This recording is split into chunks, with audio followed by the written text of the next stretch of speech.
I am recording Union Gospel Presses Sunday School Lesson number 3, Sunday, September 15th, 2024. The lesson is entitled Daniel's Friends Trust God. Lesson text comes from Daniel chapter 3, verses 19 through 28. Related scriptures are Isaiah 43, 1 through 7, Daniel 6, 19 through 27.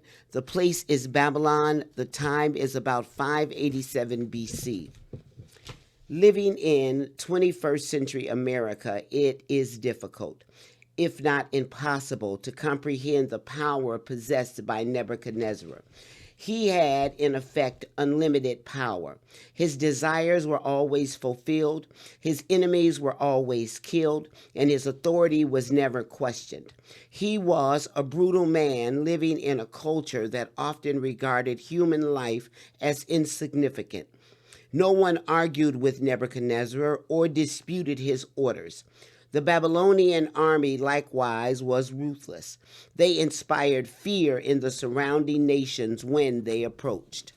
Today's aim, facts. To understand the culture of Babylon, emphasizing the complete dominance Nebuchadnezzar had over his subjects. Principle.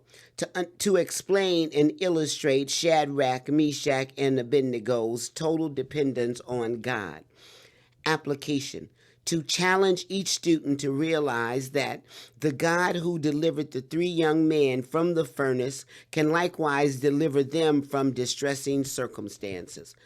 Illustrating the lesson.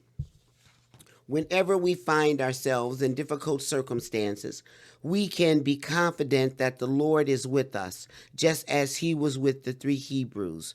The word resonates with us. Fear not, for I am with you. Practical points. 1. Bold faith reveals and provokes God's enemies, Daniel 3:19. 2. Opposition is not always the result of our wrongdoing, verse 20. 3. Our enemies cannot bind what God has set free, verses 21 through 22. 4. Even in our greatest trials, God is present with us and is in control, verses 23 through 25. 5. God's power and protection exceed our understanding, verse 26. 6. Our trials provide opportunities to trust God and see his power at work in our lives, verse 27. 7. God uses our trials for his glory so that even his enemies acknowledge his power, verse 28. Golden text. Blessed be the God of Shadrach, Meshach, and Abednego, who have sent his angel and delivered his servants that trusted in him, that they might not serve nor worship any god except their own God. Daniel 3:28. Today we have two lesson outlines. The first is an angry enemy, Daniel 3:19 through 23. The second is a changed king, Daniel 3:24 through 28. Introduction. The life of King Nebuchadnezzar in the first 4 chapters of the book of Daniel gives us a picture of how God works in people's hearts to bring them to the point of realizing the need for a relationship with him. In Daniel 1, Nebuchadnezzar encountered 4 young men who caused him to recognize the work of God in their lives. Daniel 2, he saw Daniel do something none of his wise men could do and realized Daniel served a God who was superior to his own gods. In the 3rd chapter, he was forced to recognize that no other God can do the things God does. Daniel is not present in chapter 3, and we are not told why. As we read last week, Nebuchadnezzar had a huge gold image made, invited all the kingdom's leaders to come for its dedication, and insisted they bow before it or be burned alive in a furnace. Whether the image represented the king, his kingdom, or a Babylonian deity, Daniel's 3 friends could not honor the order, for it commanded idolatry. Their refusal led to Nebuchadnezzar's fury as they stood and faced him. An angry enemy. Daniel 3:19. Then was Nebuchadnezzar full of fury, and the form of his visage was changed against Shadrach, Meshach, and Abednego. Therefore he spake and commanded that they should heat the furnace 7 times more than it was wont to be heated. Verse 20. And he commanded the most mighty men that were in his army to bind Shadrach, Meshach, and Abednego, to cast them into the burning fiery furnace. Verse 21. Then these men were bound in their coats, their hosen, and their hats, and their other garments, and were cast into the midst of the burning fiery furnace. Therefore, because the king's command was urgent, and the furnace exceeding hot, the flame of the fire slew these men that took up Shadrach, Meshach, and Abednego. Verse 23. And these 3 men, Shadrach, Meshach, and Abednego, fell down, bound into the midst of the burning fiery furnace. Irrational fury. Daniel 3:19 through 20. Can we see any reason why the Lord would allow these 3 dedicated men to go through this trial?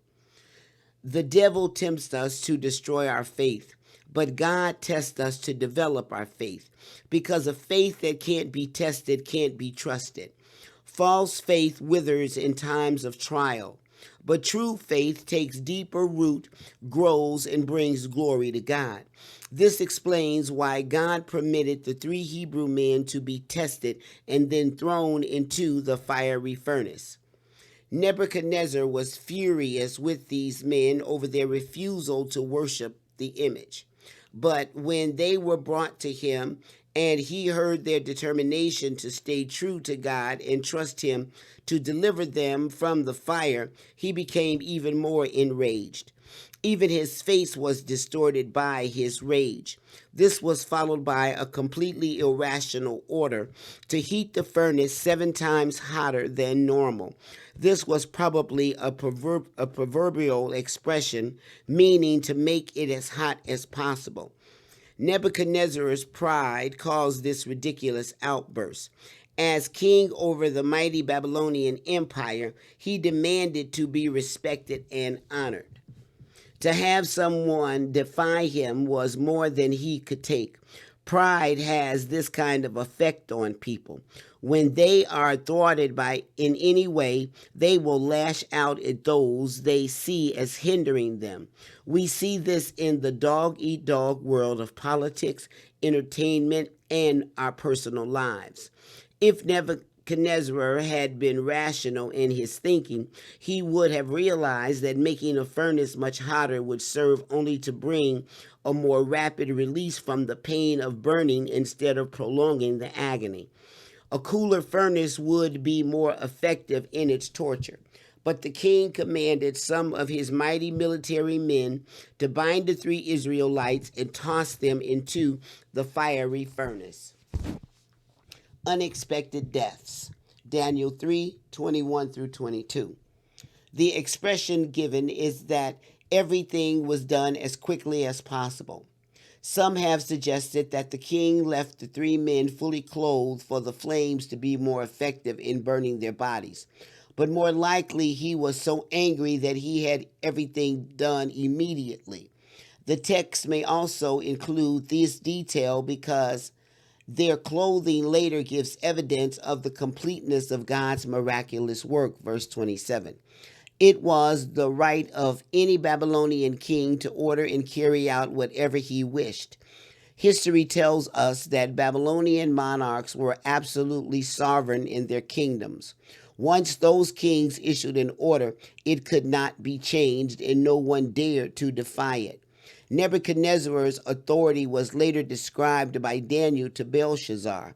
The Most High God gave Nebuchadnezzar thy father a kingdom and majesty and glory and honor. And for the majesty that he gave him, all people, nations, and languages trembled and feared before him. Whom he would, he slew, and whom he would, he kept alive, and whom he would, he set up, and whom he would, he put down. Daniel 5:18 through 19. There was no questioning his decisions. Nebuchadnezzar's command to his soldiers was urgent and severe. All they could do was carry out his demands as quickly and efficiently as possible. The furnace was heating excessively, as he had demanded, and his men took up the three Jews to throw them in. We can imagine that this must have been a fearful assignment for the soldiers when they felt the intense heat emanating from the furnace. They had no choice, however, but to carry out the demands of Nebuchadnezzar. In doing so, they gave their lives. The flames of the fire shot outward and immediately burned them to death. Unless one has seen another person go completely berserk with fits of fury, it is difficult to understand Nebuchadnezzar on this occasion. A brilliant architect and great warrior, he could be a man of great compassion and tenderness, but as an absolute monarch, he could not and would not tolerate any defiance of his will. Safe landing, Daniel 3:23. This furnace was probably a smelting furnace made of very thick adobe or brick and able to withstand intense heat. Near the ground was an opening for putting in wood and charcoal, and near the top was a large opening for putting in the ore to be melted. There were probably holes in the side for bellows to make the fire hotter. It would have been the top opening through which the fire roared. So when the military men approached with the three Jews, they were instantly killed. It made no difference that Nebuchadnezzar had ordered the furnace heated to a much hotter degree, for the Israelite men were totally unaffected by the flames or heat. While Nebuchadnezzar was losing valuable men who only went near the furnace, these three went all the way into the furnace and were safe. Bound with ropes, they fell into the center of the roaring furnace, but they were completely untouched by the fire. In a furnace heated as hot as this one, their deaths should have been nearly instantaneous, but instead, they fell down alive and intact with the ropes still around them. The ropes did not last long, however. Soon they were on their feet and walking around on the furnace floor while the flames raged all around them. Everything about this reveals a miraculous intervention by God. A changed king, verse 24. Then Nebuchadnezzar the king was astonished, and rose up in haste, and spake, and said unto his counselors, Did not we cast 3 men bound into the midst of the fire? They answered and said unto the king, True, O king. Verse 25. He answered and said, Lo, I see 4 men loose, walking in the midst of the fire, and they have no hurt. And the form of the 4th is like the Son of God. Verse 26. Then Nebuchadnezzar came near to the mouth of the burning fiery furnace, and spake and said, Shadrach, Meshach, and Abednego, ye servants of the Most High God, come forth and come hither. Then Shadrach, Meshach, and Abednego came forth of the midst of the fire. Verse 27. And the princesses and governors and captains and the king's counselors, being gathered together, saw these men upon whose bodies the fire had no power, nor was an hair of their heads singed, neither were their coats changed, nor the smell of fire had passed on them. Verse 28. Then Nebuchadnezzar spake and said, Blessed be the God of Shadrach, Meshach, and Abednego, who have sent his angel and delivered his servants that trusted in him, and have changed the king's word, and yielded their bodies, that they might not serve nor worship any god except their own God. Astonishment, Daniel 3:24 through 25. Suddenly, while Nebuchadnezzar sat upon his throne, observing the grisly proceedings, he saw something that made him leap to his feet in a most unkingly manner. He was probably a safe distance away after witnessing the deaths of his mighty men, but obviously he could still see inside the furnace. His astonishment no doubt began when he saw the three men fall safely to the floor of the furnace alive. But then something else happened, causing him to ask, "Did not we cast three men bound into the midst of the fire?" Verse 24. When his counselors responded in the affirmative, Nebuchadnezzar related to them what he was observing. He saw four men in the furnace, not three, walking around freely without bonds. They were moving around in the center of the flames, not on the outer fringes trying to escape. What he saw was a picture of perfect peace rather than panic or trauma. The king also saw that they were unhurt, which seemed impossible considering where they were. As they calmly walked around in those flames, they were completely unharmed. Of even greater astonishment to Nebuchadnezzar was the appearance of the fourth man, whom he described as some kind of divine being, Daniel 3:25.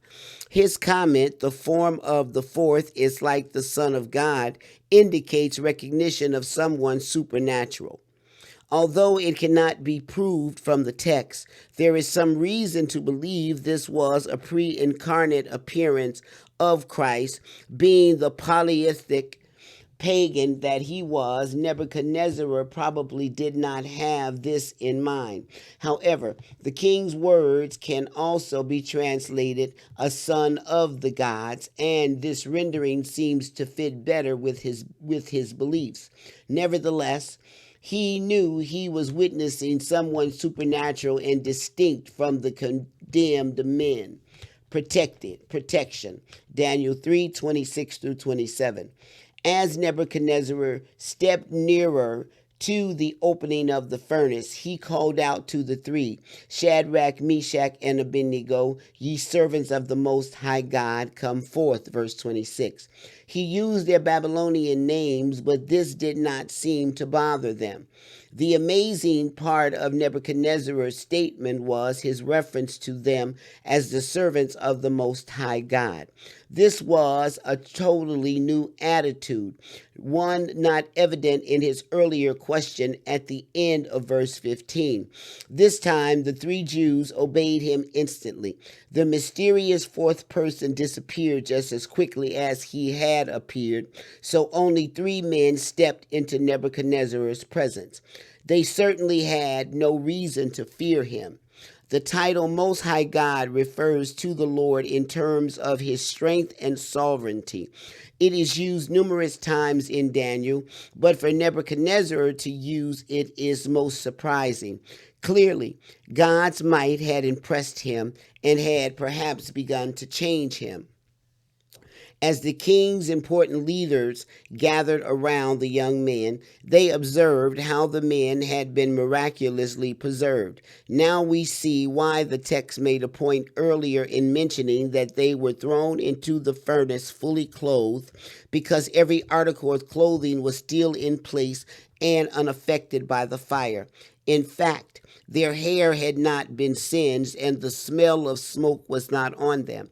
They came to understand for themselves what God could save the three Nebuchadnezzar's hands, saved from Nebuchadnezzar's hand. God's deliverance of Shadrach, Meshach, and Abednego was a great victory of faith for the Jews in captivity. They were protected from harm. They were comforted in trial. God was glorified and they were rewarded. Let us determine to be true to God, no matter how difficult the pressure or punishment. God's protection transcends anything we could imagine. Proclamation, Daniel 3:28. Nebuchadnezzar had previously admitted that Israel's God, Yahweh, was a superior God in his ability to reveal mysteries, 2:47. Now he recognized Yahweh's superior power because he had delivered the condemned men from the king's hand. Nebuchadnezzar's words affirmed God's superiority and recognized his worthiness to be praised. He saw that Shadrach, Meshach, and Abednego had completely trusted God and that he had responded to their trust with deliverance. He also saw their devotion to God was so deep that they willingly risked their lives out of loyalty to him, even when it meant they had to stand against the word of the king himself. This was something he had never seen before. The example of these three men is important today, since the culture in which we live is turning more and more against believers. There are many people we have contact with regularly who need to see this kind of trust, devotion, and loyalty to God. Let your light so shine before men that they may see your good works and glorify your Father which is in heaven. Matthew 5:16. We need to see more than just a historical account in this chapter. We need to see a challenge that should become a reality for us. God is still the same God who protected these young men. We can trust him just as they did. Not every believer, of course, is miraculously delivered. Many are ushered into God's presence as martyrs. Shadrach, Meshach, and Abednego understood this, Daniel 3:18. They were gladly willing to give their lives for God if that was his will. While most of us will probably not be killed for our faith in Christ, all true disciples will face persecution of one kind or another. 2 Timothy 3:12. And all the more often as the time of Christ's return draws near. In whatever way the word might attack us, let us draw near in faith to God so that we may resolve to stand firm for the Lord. Questions. 1. What did God accomplish in allowing his three servants to go through such a trial? 2. What caused the king to become even more angry than before? 3. Why was Nebuchadnezzar's decree foolish? 4. What indicates the king's eagerness in this matter, and what loss did this result in for him? 5. What did the king initially see happening when the men landed in the furnace? 6. What did he observe as he kept looking into the furnace? 7. What did Nebuchadnezzar think about the fourth man? 8. What did everybody observe as the men came out of the fire? 9. What was the king's new understanding about God? 10. In what way is this incident more than historical to us? This concludes the Sunday School lesson for Sunday, September 15, 2024. Thank you for listening. God bless.